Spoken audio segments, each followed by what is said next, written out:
બ્રાઝિલના બેલેમમાં conference of parties એટલે કે COP30 ખાતે આબોહવા ભંડોળ પર ત્રીજા ઉચ્ચ સ્તરીય મંત્રી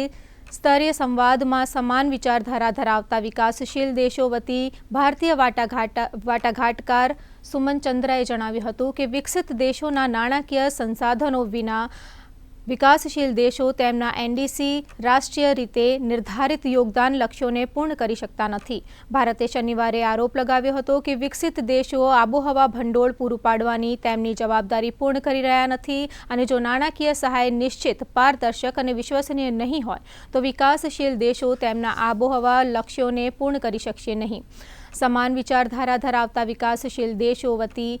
ભારતના બ્રાઝિલના બેલેમમાં COP30ના ત્રીજા ઉચ્ચ સ્તરીય મંત્રી સ્તરીય સંવાદમાં બોલતા જણાવ્યું હતું કે વિકાસશીલ દેશો માટે આબોહવા પગલાં લેવા માટે આબોહવા ભંડોળ એ સૌથી મોટું સાધન છે।